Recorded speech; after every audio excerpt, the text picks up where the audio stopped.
आप सही भक्तों को राधे राधे। तो आज हम सही भक्तों के लिए इस वीडियो के माध्यम से एक ऐसा महाप्रयोग बताने वाले, यदि आपके जीवन में पैसे को लेकर, कर्जा को लेकर अनेकों प्रकार की समस्याएं आ रही हैं, आप एक एक रुपए के लिए मोहताज हो रहे हैं, दिन प्रतिदिन आपके ऊपर कर्जा बढ़ता चला जा रहा है, तो आप कर्जे से किस प्रकार मुक्त हो, किस प्रकार आपके धन में वृद्धि हो, किस प्रकार आपके पैसे में लाभ हो, इसके लिए हम बहुत ही एक छोटा सा प्रयोग आप सभी को बताएंगे। यदि कोई भी व्यक्ति पीपल के पौधे के पास से हमारे द्वारा बताई गई इस वस्तु को ले आता है, तो शीघ्र ही उसकी कर्जा की समस्या दूर हो जाएगी, पैसे की समस्या दूर हो जाएगी, किसी प्रकार का कहीं भी ओना टूट का आपको करने की आवश्यकता नहीं पड़ेगी। फ्री का उपाय है, कुछ भी खर्चा आपका इसके अंदर नहीं लगना है। वैसे तो आज के समय में सभी चाहते हैं कि हम शीघ्र धनवान बन जाएं, हमारे पास लाखों करोड़ों रुपए आ जाएं। तो मैं यह नहीं कहता आपके एक ही दिन में आपके पास करोड़ों रुपए आ जाएंगे, परंतु मैं इतना गारंटी अवश्य ले सकता हूं कि आपके जीवन में जो भी पैसे की किल्लत चल रही है या जितना भी कर्जा आपके सर पर चढ़ा हुआ है, उससे आप धीरे धीरे करके शीघ्र उनसे मुक्त हो जाएंगे। आपके कारोबार व्यापार में लाभ होने लगेगा, आपके धन धान में बरकत होने लगेगी।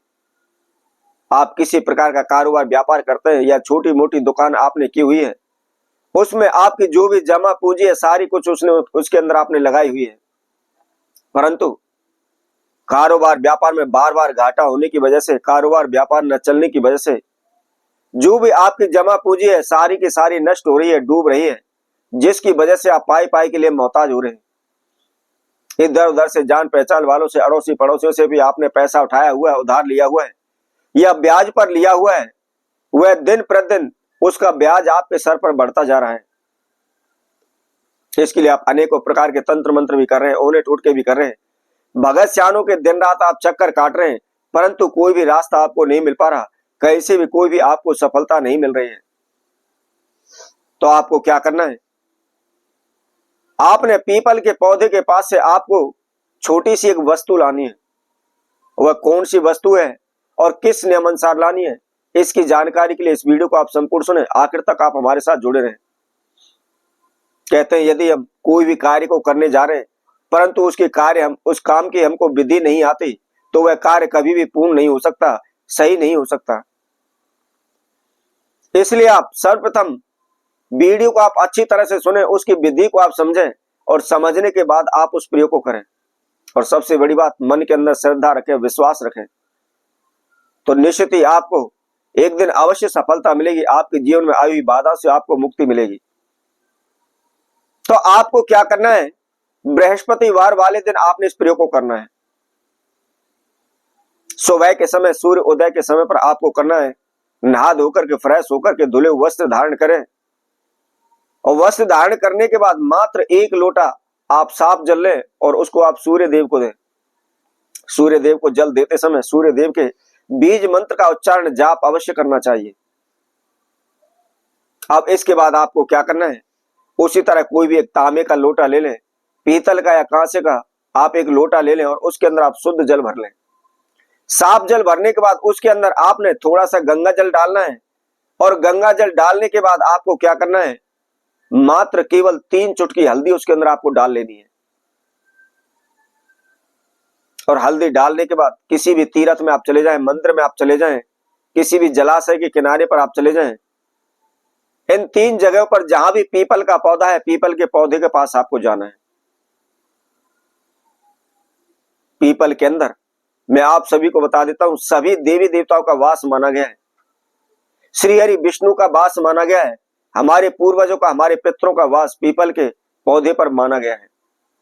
कुछ लोग तो यह भी कहते हैं कि पीपल पर भूत होता है, तो ऐसा कुछ नहीं, वहां पर हमारे पूर्वजों का, हमारा पितरों का वास पीपल में बताया गया है। और वही जो कहावत है, पूजो तो देवता है, ना पूजो तो भूत है, क्योंकि मरने के बाद ही इंसान प्रेत, भूत प्रेत बनता है और मरने के बाद ही हमारे पूर्वज, हमारे पितृ बनते हैं। तो इसलिए हम जैसी आप सोच रखते हैं वैसी ही भावना वैसी ही प्रकट होकर आपके समक्ष आती है, क्योंकि तुलसीदास जी ने भी कहा है, जाकी रही भावना जैसी, प्रभु मूरत तिन देखी तिन तैसी। तो इसलिए यदि आप पीपल के पौधे पर भूत समझते हैं तो आपको भूत ही दिखाई देंगे। यदि आप देवताओं का वास मानते हैं तो निश्चित ही आपकी इच्छाएं मनोकामनाएं शीघ्र पूर्ण होंगी। तो आपको क्या करना है, जो लोटे में आप जल लेकर के गए उस जल को आपने पीपल के पौधे में चढ़ाना है। अपने इष्ट देव का, अपने कुल देव का, अपने पूर्वजों का, अपने पितरों का मन ही मन स्मरण करते रहे, अपने नाम एवं गोत्र का उच्चारण करते रहे और जो भी आपने जल लिया है संपूर्ण जल आपने पीपल के पौधे की जड़ में चढ़ा देना है। अब जड़ में चढ़ाने के बाद क्या करना है, आपने जहां भी जल चढ़ाया वहां से थोड़ी सी पीपल की जड़ ले लें और थोड़ी सी वहां से आप उसकी मिट्टी उठा लें। इन दोनों चीजों को आप अपने घर ले आए। घर लाकर के जहां भी आप पूजा पाठ करते हैं, जहां भी आपने मंदिर बनाया हुआ है उस मंदिर में आप एक आसन बिछा करके पूरब की ओर मुख करके बैठ जाए। एक घी का दीपक वहां पर आप प्रज्वलित कर लें और घी का दीपक प्रज्वलित करने के बाद आपको क्या करना है, छोटा सा आपने एक लाल कपड़े का टुकड़ा लेना है और जो आपने मिट्टी ली हुई है उस मिट्टी को उसके अंदर रख लें और जो पीपल की जड़ ली हुई है उसको आप उसके अंदर रख लें और रखने के बाद उसमें कपड़े को फोल्ड करके उसमें गांठ लगा करके उसकी एक पोटली तैयार करें। और पोटली तैयार करने के बाद आपको क्या करना है, जहां भी आपने पूजा रूम बनाया, मंदिर बनाया हुआ है, उस मंदिर से थोड़ा सा अलग साइड में ही उसको आप किसी भी बर्तन में आप रख लें या कोई भी लकड़ी का पटरा ले लें, उस पर एक लाल कपड़ा बिछा लें और उसके ऊपर आपने उस मिट्टी की जो आपने पोटली बनाई उस पोटली को वहां पर रख लें। अब क्या करना है, प्रतिदिन संध्या के समय मात्र एक घी का दीपक आप रोजाना उस पोटली के आप समक्ष जलाते चले जाएं। कितना भी बड़ा कर्जा है, कैसी भी धन की समस्या है, शीघ्र ही दूर हो जाएगी, शीघ्र ही आपकी इच्छाएं पूर्ण हो जाएंगी।